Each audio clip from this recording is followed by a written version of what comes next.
Good morning, dear students. After a long break, we are going to continue the online classes.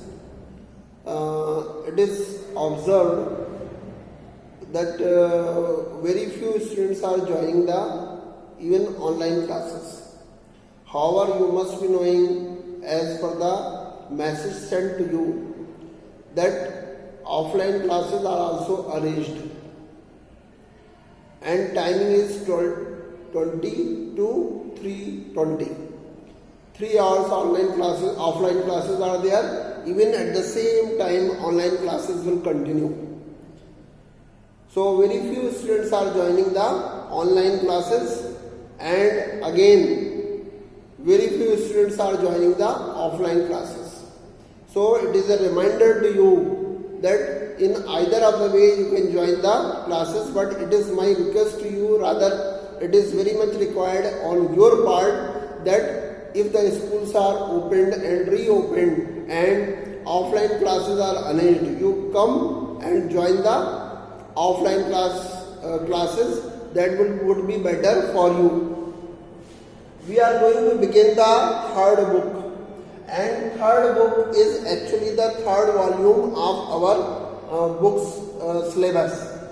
So there we have started chapter number first, and it is financial statements of company. Actually, the third volume of the book is named as analysis of financial statements. In this one, we are going to discuss first the financial statements of companies. Up to now, in class 11th and in class 12th also, we have discussed the financial statements of sole proprietorship business and financial statement of partnership business. At the end of an accounting year, we make the financial statements which are commonly known as final accounts. In this financial statement or final accounts, we make more or less three things: trading account, profit and loss account, and balance sheet. As far as partnership firms are concerned, they make trading account, profit and loss account, then profit and loss appropriation account, and after profit and loss appropriation account, they make the balance sheet. Same way, companies also do. Throughout the year or throughout the accounting period, they keep on recording the transactions in the ledger accounts, in the cash book or subsidiary books. But at the end of an accounting period, we say at the end of an accounting year, they conclude their financial statements and make they conclude their accounting records and make the financial statements. In this financial statement of the companies, they make two things. One is known as statement of profit and loss,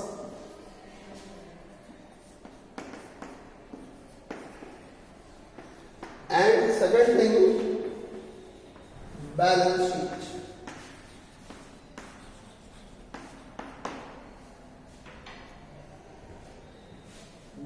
This name is new for you, statement of profit and loss.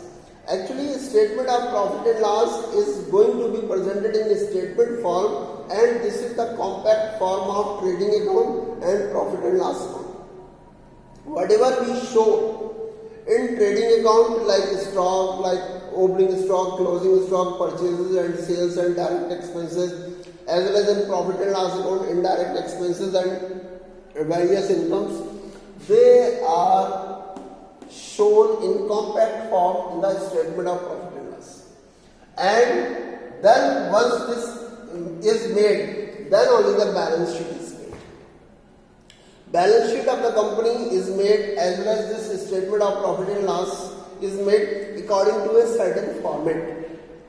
Company will have to adopt that format, and that format is given according to the provisions of the Companies Act in the schedule 3rd, part 1 and part B. In the part 1, company's balance sheet format is shown, and in the part B of the same schedule 3rd, the statement of profit and loss is given. So every company is required, according to the provisions of Companies Act 2013, to follow that format and make their statement of profit and loss, balance sheet according to that particular format. So this was the thing which we have discussed today.